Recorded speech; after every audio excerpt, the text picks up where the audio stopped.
Hello दोस्तों, आप सभी का आपके अपने YouTube channel learn for yourself में बहुत बहुत स्वागत है।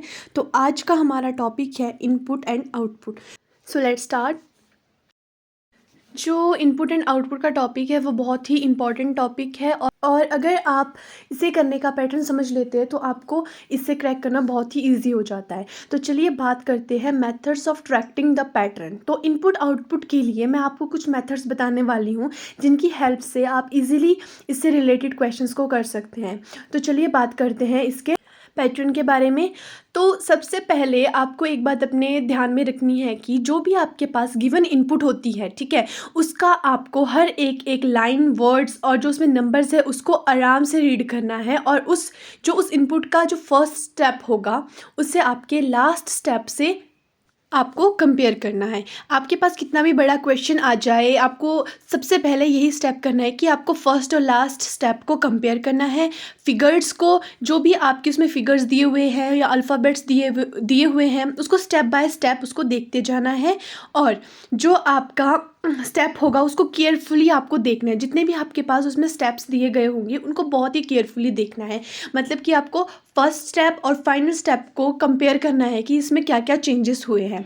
तो अगर मैं आपको बता दूं तो जनरली जो इनमें जो कंपैरिजन होता है वो होता है अकॉर्डिंग टू असेंडिंग डिसेंडिंग, यानी कि या आपके पास अगर कोई अल्फ़ाबेट बेस्ड जो दिया होता है ना आपके पास इनपुट, तो वो या तो असेंडिंग ऑर्डर में होते हैं लिखे हुए या डिसेंडिंग ऑर्डर में लिखे होते हैं। तो आपको सबसे पहला काम है कि आपको अरेंजमेंट को फिगर आउट करना है कि इसमें क्या क्या हुआ है। पैटर्न को फिगर आउट करना है आपको उसमें कि क्या पैटर्न लगा है। वही पैटर्न आप आगे नीचे जो क्वेश्चन में इनपुट दिया होता है उसमें भी लगा के आप इजीली उसको क्रैक कर सकते हो। तो अगर हम बात करें इनपुट आउटपुट में टाइप्स ऑफ क्वेश्चंस की, तो इनपुट आउटपुट में जो टाइप्स ऑफ क्वेश्चंस है वो मेनली इस टाइप के होते हैं। एक होता है based on alphabet, based on numbers, based on alphabets and numbers, यानी कि जो थर्ड टाइप है उसमें दोनों चीज़ें आती है, अल्फ़ाबेट्स भी आते हैं एंड नंबर्स भी आते हैं। तो आज हम पढ़ने वाले हैं बेस्ड ऑन अल्फ़ाबेट्स के बारे में।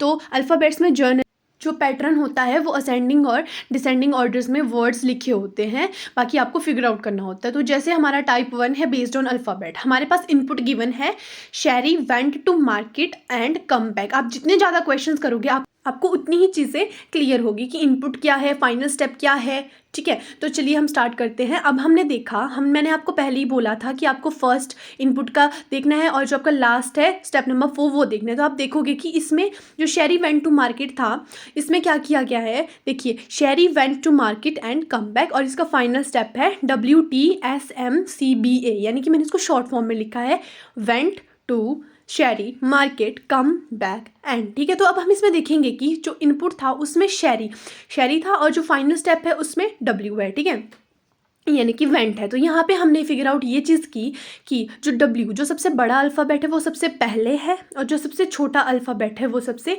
लास्ट में है। तो इसका ऑर्डर है डिसेंडिंग ऑर्डर में, ठीक है, यानी कि ये जो घटते क्रम में लिखा गया है कि सबसे पहले बड़ा, फिर उससे छोटा अल्फ़ाबेट, उससे छोटा अल्फ़ाबेट, उससे छोटा और फिर उससे छोटा। तो हमने सबसे पहले हमारा स्टेप नंबर 1 जो हमारा पैटर्न का था वो हमने फॉलो कर लिया है। मैं एक बार लिख लेती हूँ इसे, went to Sheri market come back and, ठीक है।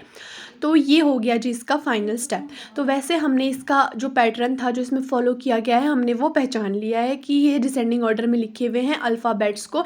जैसे ABCD होता है तो वो हमने ऐसे किया है कि W से बड़ा है, उससे छोटा T है, फिर S है, फिर M है, फिर C है, फिर B है और A है। अगर हम एक बार इसका पैटर्न समझ जाते हैं, जो हमें क्वेश्चन में इनपुट दिया है ना, ये Ravi and Soni are best friends, sorry Ronny and Soni are best friends, तो फिर हम इसमें यही सीधा हम पैटर्न लगाएंगे डिसेंडिंग ऑर्डर वाला।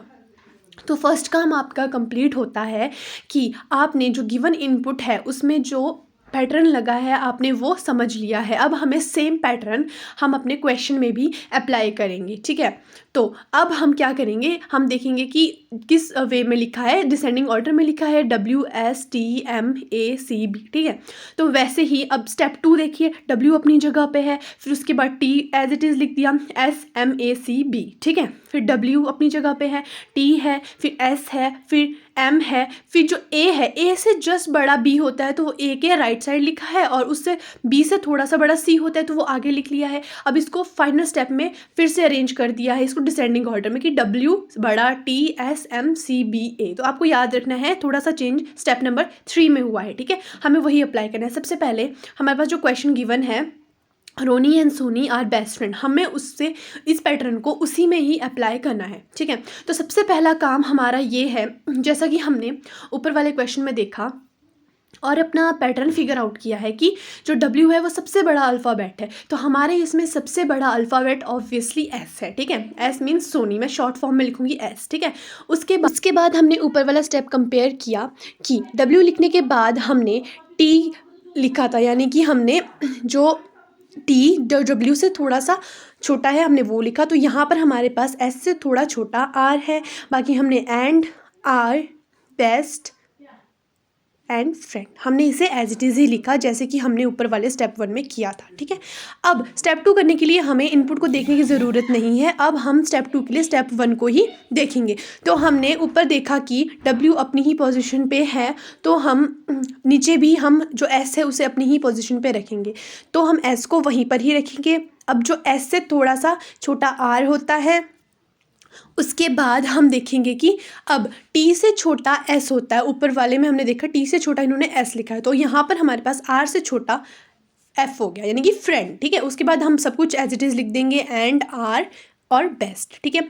अब स्टेप नंबर 3 में थोड़ा सा चेंज है। हम ऊपर देखा हमने कि W हमारे पास एज इट इज़ था, T भी हमारे पास एज इट इज़ था, S भी हमारे पास एज इट इज़ था, तो यहाँ पर हम सब कुछ एज इट इज़ लिख देंगे, S, R एंड फ्रेंड। जैसा जैसा हमने ऊपर अप्लाई किया है वही सेम हम यहाँ पर अपने क्वेश्चन वाले इनपुट में भी अप्लाई करते जाएंगे। अब हमने देखा कि जो सबसे छोटा अल्फ़ाबेट है उससे एक थोड़ा सा बड़ा अल्फ़ाबेट सबसे लास्ट में है, ठीक है।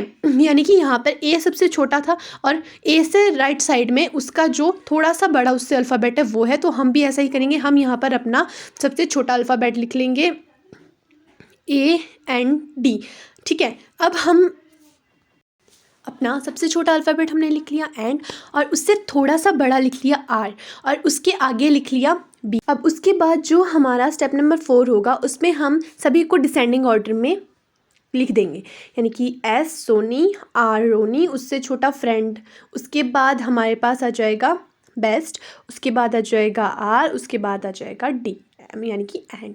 अब मैं यहाँ पे थोड़ा सा बताना चाहूँगी कि एंड और आर में दोनों ही अल्फ़ाबेट ए से स्टार्ट होते हैं, तो ये हम कैसे डिसाइड करेंगे कि कौन सा छोटा है। तो ये करेंगे हम, जैसे ARER और AND D, यानी कि डी लगा है ना जो लास्ट में और ई लगा है, तो यानी कि जो डी है वो ई से पहले आता है, तो यानी कि वो सबसे छोटा हुआ। इसमें बच्चे अक्सर कंफ्यूज हो जाते हैं, तो ये मैंने क्लियर कर दिया। तो अगर आपको मेरी वीडियो अच्छी लगी हो तो please subscribe my channel learn for yourself.